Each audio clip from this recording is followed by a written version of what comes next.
parti.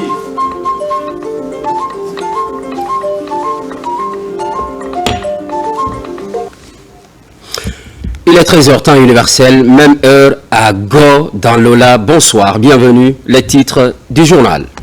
Santé reproductive, une campagne nationale vient d'être lancée. Elle encourage la planification familiale.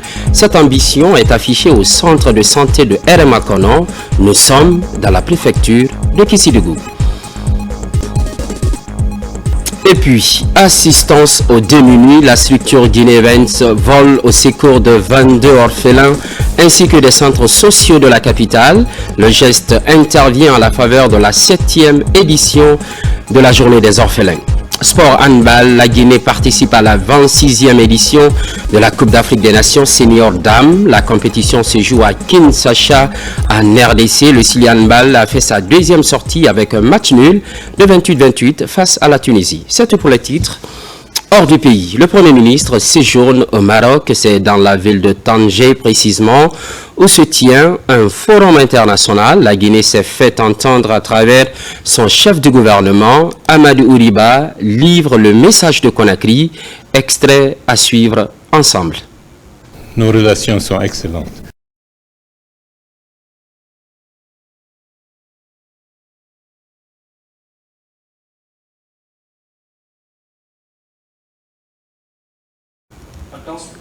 Un souci technique sans doute. Santé reproductive, une campagne nationale vient d'être lancée. Elle encourage la planification familiale. Cette ambition est affichée au centre de santé de Eremakono. Nous sommes dans la préfecture de Kissidougou, je vous le disais tout à l'heure. Il est essentiellement question de prendre le contrôle de la santé reproductive.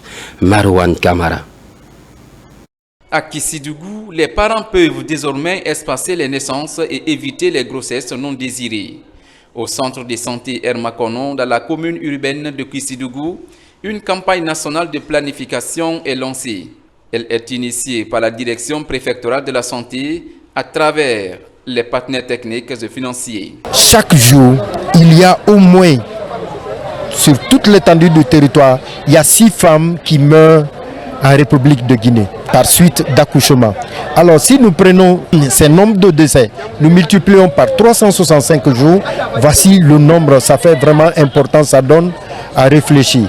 Alors c'est dans ce cadre que le gouvernement, avec ses partenaires, ont initié cette campagne de planification familiale qui était une fois par an, mais maintenant c'est 2 fois par an. Ce programme national permettra d'offrir gratuitement des services de la planification familiale aux populations locales afin de prendre des mesures pour améliorer la couverture de la contraception dans les localités de Kissidougou. Les partenaires techniques et financiers s'alignent sur le programme du ministère de la Santé et sont disponibles à accompagner le pays dans l'amélioration de la santé des populations, notamment les femmes et les jeunes filles. Nous demandons aux femmes de venir se planifier pour éviter des problèmes. C'est de dire à vos sœurs, à vos grandes sœurs, à vos jeunes sœurs de venir se planifier. C'est gratuit. On ne paye pas. Cette campagne de sensibilisation sur la planification familiale est l'une des principales stratégies de contrôle de santé reproductive pour réduire la morbidité maternelle. Hors du pays, le Premier ministre séjourne au Maroc, c'est dans la ville de Tanger précisément, où se tient un forum international. La Guinée s'est fait entendre à travers son chef de gouvernement, Amadou Ouriba, livre le message de Conakry, extrait à suivre ensemble.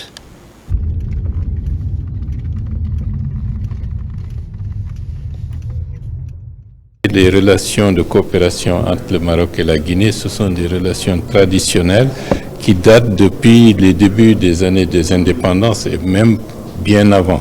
Et cette tradition s'est poursuivie jusqu'à présent et cela se passe sous d'excellents auspices. Dans le contexte actuel de la situation de la République de Guinée, nous souhaitons monter en puissance dans l'amélioration de notre gouvernance, dans l'approfondissement de nos relations de coopération. Et c'est cela que j'ai exprimé à son Excellence le Premier ministre pour bénéficier de l'expérience, parce que le Maroc est une référence dans le cadre de la gouvernance économique et dans le cadre, disons, de la gestion, disons, de secteurs nouveaux comme le tourisme, comme la construction de ports. Donc, et puis c'est aussi un moment pour les remercier. Nous avons des étudiants qui sont au Maroc. En moyenne, il y a 250 qui bénéficient de bourses pour venir étudier chaque année. Donc, une élite de l'administration guinéenne. Pour l'essentiel, si on fait les statistiques, on peut se rendre compte que la grande majorité d'entre eux, même on a eu des premiers ministres qui ont fait leurs études ici, cela veut dire que nos relations sont excellentes. Pendant ce temps, vaccination contre la poliomyélite, le 3e tour de la campagne est lancé dans les 38 districts sanitaires du pays. L'objectif étant de protéger les enfants de 0 à 59 mois. La finalité est de les sauver contre cette maladie grave et invalidante. Kerno Maroufba. Faire face aux maladies évitables par la vaccination est l'une des priorités des autorités sanitaires. Dans tout le pays, il est lancé la campagne de vaccination contre la poliomyélite, maladie qui entraîne la paralysie chez les enfants. Les enfants de 0 à 59 mois sont concernés par cette haute campagne. Dans les 5 districts sanitaires de Conakry, le ton est donné. Kaloum a une population de 18 474 comme cible à vacciner. Donc il faudrait que ces parents lèguent les messages dans les foyers, laissent les messages dans les foyers pour que les femmes adhèrent, pour que les bébés soient atteints, pour éviter les maladies paralysiques classe aiguë. Cette campagne de 4 jours a pour objectif de vacciner plus de 4 millions d'enfants. Dans la région administrative de Kindia, les acteurs lancent cette opération dans le but de protéger les enfants contre cette maladie grave et invalidante. C'est une stratégie vraiment qui pourra vraiment toucher tous les enfants de la sous-préfecture de l'Insan, y compris la préfecture de Kindia. Parce que c'est une stratégie qui est là, qui est mise depuis longtemps, porte à porte. Même engouement dans le Kakandé. Là aussi, les agents vaccinateurs sont mobilisés afin de vacciner les enfants contre la poliomyélite. Dans cette région, les dispositions sont prises par les autorités sanitaires et partenaires pour une campagne réussie. Au jour d'aujourd'hui, nous sommes fin prêts pour aller à la guerre, parce que c'est une guerre à notre façon, la guerre contre la poliomyélite. Donc, sur ce, je vous rassure que toutes les dispositions sont prises et que nous allons vaincre cette guerre. Sur le haut plateau foutanien, l'abbé et Mamou n'ont pas dérogé à la règle. La stratégie porte-à-porte est appliquée pour toucher plus d'enfants. Dans la région de l'abbé, par exemple, plus de 2000 d'entre eux sont dans le viseur des autorités. Nous avons mobilisé 1370 vaccinateurs, accompagnés par 663 mobilisateurs sociaux, 54 superviseurs de districts, de Mozo, mais aussi de la région, sans compter les superviseurs de proximité qui sont les chefs de centre de santé et les agents vaccinateurs des différents centres de santé. Dans la région administrative de Farana, les populations ont répondu massivement à l'appel du programme élargi de vaccination pour faire bénéficier leurs enfants de leur dose de vaccin. Dans le district sanitaire de Kissidougou, au-delà des ménages, les écoles constituent l'autre cible des agents vaccinateurs déployés sur le terrain. Farana, il n'y avait pas une bonne perception de la vaccination, mais la communauté a déjà adhéré à la vaccination dans le district sanitaire de Farana. C'est de les exhorter à faire sortir les enfants. Il y aura non seulement les équipes mobiles, les équipes porte-à-porte, et les équipes des points d'entrée et les équipes même dans les marchés. Nous allons tout faire pour que pendant les 5 jours-là, que tous les enfants en âge d'être vaccinés, c'est-à-dire de 0 à 5 ans, soient vaccinés. Aucun enfant n'échappera. Au sud de la Guinée, dans la région de Zérekoré, 128 000 enfants sont concernés par ce 3e tour de vaccination contre la poliomyélite. Autorités administratives et sanitaires sont mobilisées auprès des agents de terrain. D'abord, je remercie la mobilisation active des populations, les mamans, les parents, et qui continuent à sensibiliser au niveau des quartiers pour qu'il y ait un engagement total au niveau des agents qui vont faire le porte-à-porte à l'effet de vacciner tous les enfants. L'administration du vaccin polio oral aux enfants en particulier ceux âgés de moins de 5 ans, a été effective dans tous les 38 districts sanitaires du pays. La campagne va durer 4 jours sous la supervision du programme élargi de vaccination. Environnement, protection et gestion efficace des parcs et réserves. Des représentants de plusieurs pays de la sous-région se retrouvent. Des échanges axés sur les techniques de maîtrise des données phoniques et floristiques. Moment surtout de partager des expériences. Mamadou Alpha Baldé.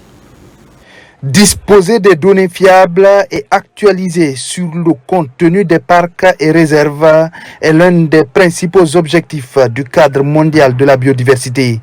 À Conakry, des représentants de 14 pays de la sous-région se réunissent pour maîtriser les outils nécessaires permettant l'identification et la quantification du potentiel phonique et floristique des parcs nationaux de l'Afrique de l'Ouest. Aujourd'hui, les données sur la biodiversité constituent vraiment un élément incontournable pour nous, gestionnaires, pour orienter nos prises de décision et orienter nos décideurs à prendre de bonnes décisions pour la gestion de l'amélioration de la biodiversité dans nos aires protégées et même aussi à faciliter la recherche de financement durable pour la protection de la biodiversité dans nos aires protégées. L'aspect le plus connu de la cible 3, c'est de protéger et conserver 30% de la planète d'ici 2030. Donc pour cela, il sera très important d'être sûr d'avoir des données à jour et exactes sur les aires protégées et conservées. Conformément à ses engagements internationaux, la Guinée est en passe de finalisation de son réseau d'aires protégées au nombre de 18. L'acquisition de ces nouvelles connaissances permet au pays de mieux identifier et orienter les efforts de conservation. La Guinée, sous le leadership de son Excellence le général Mamadi Doumbouya, président de la République, est résolument engagée dans la protection et la gestion durable de ses ressources naturelles. Et à cet effet, nous avons récemment adopté une nouvelle vision stratégique pour la refonte du réseau national d'aires protégées. Ce réseau sera bâti autour de 18 parcs nationaux. Et notre vision repose sur 2 piliers essentiels. L'amélioration de la qualité des données et des systèmes de suivi, cela afin d'assurer une prise de décision fondée sur des bases scientifiques solides, mais également la participation inclusive des communautés et des parties prenantes pour garantir des bénéfices partagés et une meilleure résilience des territoires. À l'issue de ces 4 jours de partage, la gestion des données dans les parcs pourrait connaître une nette amélioration dans l'ensemble des sites à travers le pays. Sur tout autre plan, à Tombolia, les femmes s'unissent pour soutenir les actions du chef de l'État, une volonté exprimée à travers un mouvement. Elles se battent pour inciter d'autres femmes à accompagner le CNRD et son président, Aboubacar Junior Camara. Le mouvement pour le développement de la Guinée dans l'esprit CNRD a validé son bureau exécutif dans la nouvelle commune de Tombolia.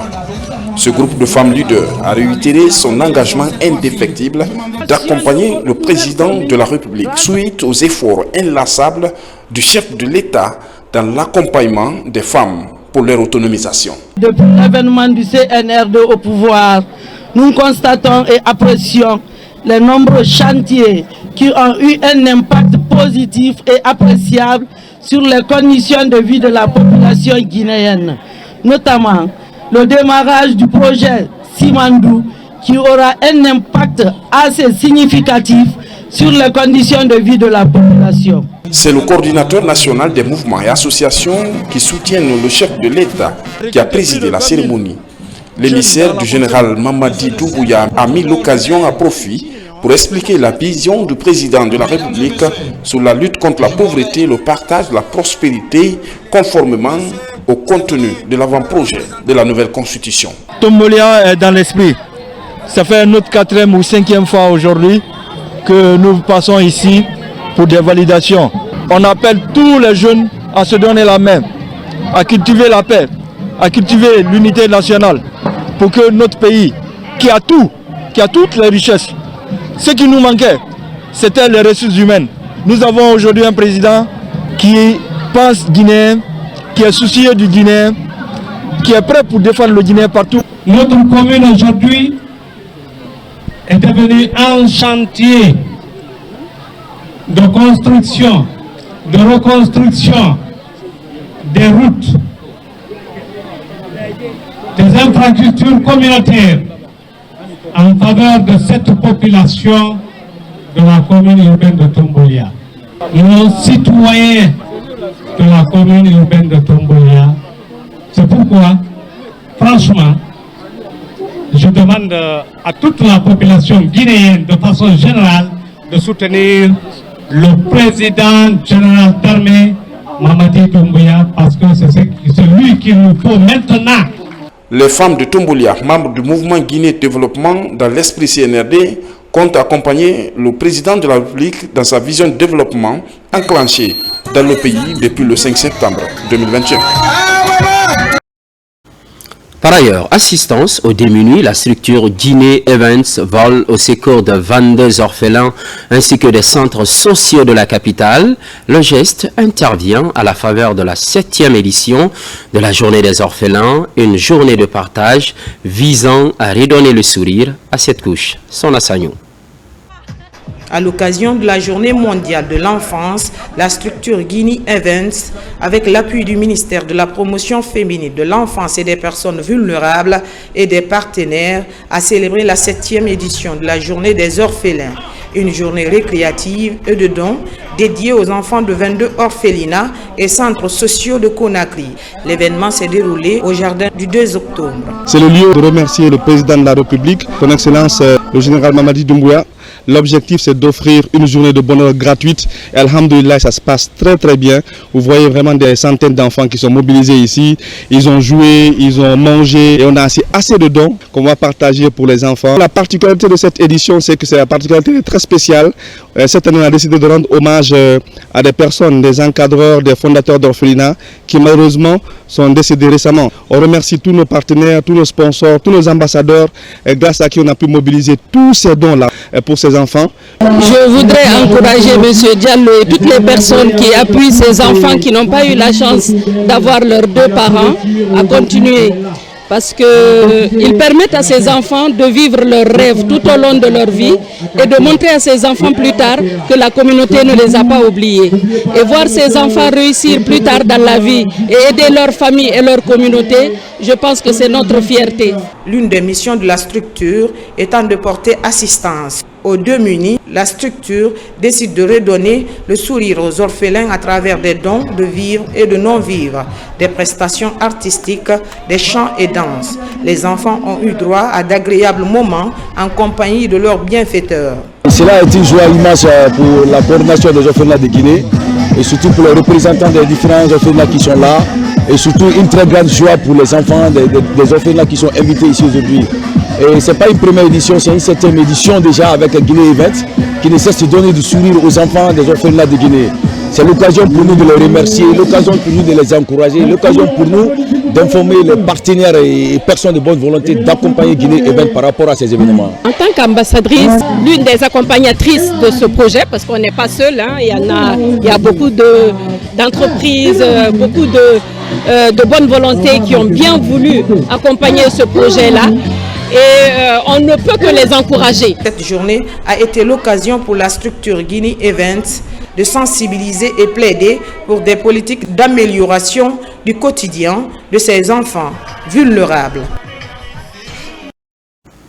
Seguirim pour parler de la suite des inondations. Il s'agit de l'assistance aux sinistrés, une main généreuse de l'association des cliniques privées agréées, la distribution des vivres et autres articles de première nécessité traduit la vision de cette plateforme citoyenne. Djamokaba. L'action de solidarité s'organise davantage à Sigiri pour remonter le moral des victimes d'inondations. L'association des cliniques privées agréées lance sa campagne de distribution gratuite de vivres et non-vivres pour permettre aux ménages sinistrés de se stabiliser. Depuis au milieu de la campagne, beaucoup de dons ont été reçus. Donc cette fois-ci, nous venons de recevoir de la part de l'association des structures sanitaires agréées. Donc c'est un sentiment de réconfort. Nous les remercions au nom de l'ensemble de la population.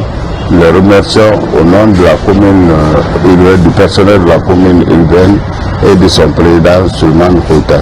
Nous disons à tout le monde de penser à ces sinistrés, parce qu'il y a des villages qui sont déclassés, il y a des élèves qui ne vont plus à l'école, qui n'ont pas de tenue, ce ne sont pas seulement des sacs de riz ou des bidons d'huile.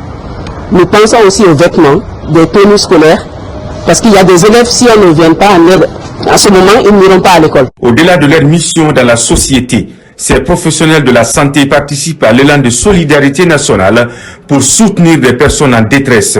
Pour la municipalité, le don est le bienvenu au moment où l'épisode pluvieux marque encore les esprits.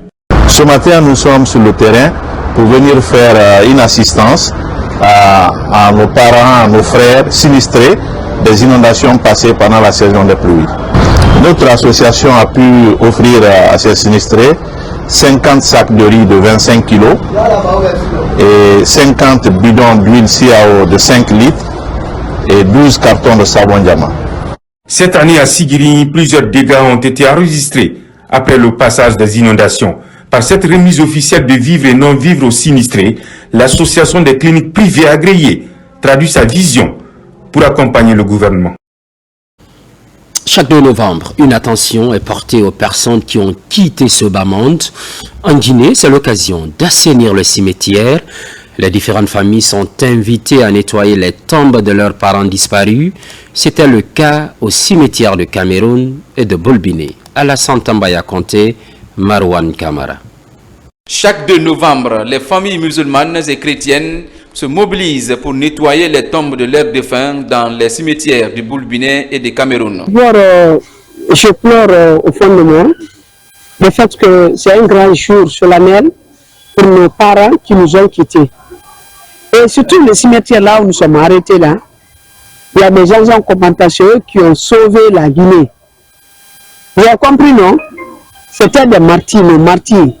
Et quand vous voyez la différence, je veux que le projet de Maman Marie, mon objectif c'est quoi? Quand quelqu'un meurt, l'âme ne meurt pas. C'est le corps qui pourrit, qui se transforme en poussière. Même après ma mort, qu'il y ait des noyaux, que Maman Marie soit là ou pas, les gens prennent l'affaire d'assainissement au sérieux. Des coquillages et des graviers sont étalés sur les tombes, des bougies et de l'encens sont allumés. Des prières et bénédictions sont dites pour le repos de l'âme des disparus. Je suis venue ici parce que maman beaucoup. Ça fait 4 ans qu'elle est décédée. Donc je vais venir chaque année de venir nettoyer sa tombe. J'étais gentille avec eux. Chaque fois qu'elle partait me chercher à l'école. Chaque fois qu'on revenait à la maison, on me donnait à manger et j'attendais ma mère. Nous qui sommes là, l'année prochaine, qu'on soit plus nombreux que ça. On ne va pas se limiter seulement à Conakry, dans les préfectures, dans les sous-préfectures. Il y a eu des parents, l'impressé, il m'a dit, dans ma famille, ma jeune soeur là, elle est très reconnaissante avec section déjà vivant. Les autres ont témoigné, n'est-ce pas? Il y a eu des familles qui se sont plaintes que vraiment depuis qu'ils sont quittés, il n'y a pas d'attente entre eux, que vraiment il n'y a pas de réconciliation, que vraiment il y a d'autres qui ont remercié aussi leurs parents. Chaque année, Maman Marie, missionnaire au service de Jésus-Christ, demande que l'élan ne souffle pas. Elle invite à davantage de mobiliser pour conférer la même réussite à l'édition de l'année prochaine. Renforcement des capacités des acteurs de la culture, les parties prenantes s'approprient les techniques d'élaboration du rapport périodique quadriennal sur la Convention 2005, une convention qui consacre la mise en place d'une politique culturelle conformément aux réalités des pays signataires. Ousmane Ba. Une culture au service du développement. Telle est la volonté affichée par les autorités qui réunissent autour de la table toutes les parties prenantes. Ici, les acteurs sont outillés des stratégies d'élaboration du rapport périodique quadriennal sur l'état d'avancement de la Convention 2005. Une convention qui consacre la mise en place d'une politique culturelle conformément aux réalités de chaque pays. La Convention 2005, c'est quoi? C'est une convention qui donne le droit à tous les États d'exercer leur souveraineté dans le domaine de l'élaboration et de la mise en œuvre de politiques culturelles adaptées à leur réalité. C'est une convention qui garantit également le droit pour les artistes de créer, de produire, de diffuser, de distribuer et de consommer les œuvres des autres créateurs. Cet atelier de renforcement des capacités permettra aux acteurs non seulement de restituer les efforts déployés par le pays dans la mise en œuvre de cette convention, mais aussi d'indiquer précisément que la République de Guinée effectivement a élaboré beaucoup de mesures juridiques, notamment les lois, des mesures institutionnelles, créer des services, mais aussi renforcer des capacités des acteurs à travers la promotion pour dire que la diversité des expressions culturelles guinéennes effectivement est un secteur dynamique qui permet à l'État de démontrer qu'effectivement la culture a son pesant d'or, non seulement pour la consolidation de la paix, mais la création de richesses aussi à travers des activités et des services culturels. À l'occasion de cette rencontre, les autorités guinéennes ont formulé des plaidoyers auprès de l'UNESCO. Ils sont relatifs à la mise en place d'un réseau de cadres guinéens qui puissent représenter le pays à certaines rencontres internationales. À chaque atelier ou chaque événement dans le domaine de la culture, nous nous rendons compte que la Guinée a pris part à presque toutes les conventions au niveau de l'UNESCO, mais il nous manque quand même cette expertise. C'est bien de partager, de faire appeler les autres frères d'Afrique, mais il est important aussi pour nous, vu toute la recherche et les cadres dont nous disposons, que ce soit sur le plan national, des hommes de culture que nous avons, qu'on puisse quand même les former un peu pour qu'ils puissent représenter la Guinée dans d'autres conventions ou prendre la parole au nom de la Guinée dans d'autres pays. La Convention 2005 donne également la possibilité aux pays du Sud de développer davantage leurs capacités en matière de commerce de biens et services, ce qui pourrait rééquilibrer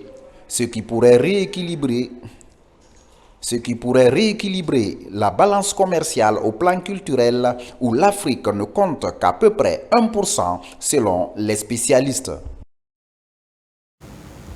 Sport, handball, la Guinée participe à la 26e édition de la Coupe d'Afrique des Nations Senior Dames. La compétition se joue à Kinshasa en RDC.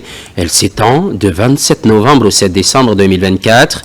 Le Silé handball a fait sa deuxième sortie avec un match nul de 28-28 face à la Tunisie. Retour en image avec Bintia Kondé, envoyé spécial. Après sa défaite d'entrée face au Cameroun, vice-champion d'Afrique, le Silé Handball Dame refuse d'enchaîner une deuxième défaite de suite. Cela lui permet d'être plus efficace et dynamique face à la Tunisie, quart finaliste de la dernière édition. Dès l'entame de ce match, l'équipe guinéenne s'est montrée plus décisive et affiche largement l'ambition de jouer clairement ses chances en minimisant les faveurs de pronostic qui plaident en faveur de l'adversaire. Guinée-Tunisie, cette affiche nous a mis dans le suspense jusqu'aux dernières minutes de jeu avec un score de parité, 28 buts partout. Je suis satisfait de la rencontre qu'on a effectuée. Je pense que le match nul sur l'ensemble du match, il est logique. Casser la dynamique de la Tunisie et expliquer aux joueurs que si on ne mettait pas plus d'engagement dans nos actions, qu'elles soient offensives ou défensives, on subirait. Par contre, je pense que la force collective que la Guinée peut dégager peut être plus forte que la force collective de la Tunisie. Bon, à l'arrivée, la technique plus la force collective, on finit à égalité. Tactiquement, ça change. Il y a une évolution dans le jeu guinéen aussi, il faut le reconnaître. Je les connais, c'est mes filles, individuellement. Beaucoup de filles, je les connais, je les ai vues évoluer depuis qu'elles sont toutes jeunes. Et ça, pour moi, c'était émotionnellement un match difficile.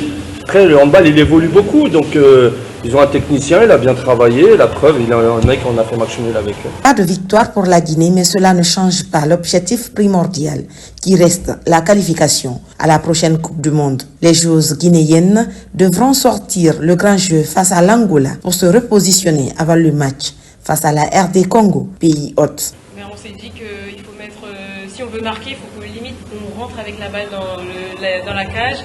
Parce que bon, on voit qu'on est un peu en difficulté. Du coup, continuer à faire ça, continuer à être agressive en défense et surtout pas baisser les bras et continuer à se battre jusqu'au bout, jusqu'à la dernière seconde. Et puis, je pense que ça nous servira pour le match d'après. Donc, on va essayer de ressortir avec le plus d'actions positives possible. La Guinée, toujours dans sa dynamique de progression, prouve cela dans la qualité des matchs disputés et cela se matérialise par le prix de la meilleure joueuse de la rencontre donné à Aminata Doucouré. Le Silé Handball aura la journée de demain pour se préparer pour sa troisième sortie face à l'Angola le 30 novembre 2024. Bonne chance pour la suite. Merci pour l'estime sans cesse renouvelée. Merci également d'être au rendez-vous de la Guinée, notre paradis, terre de richesse et d'innovation.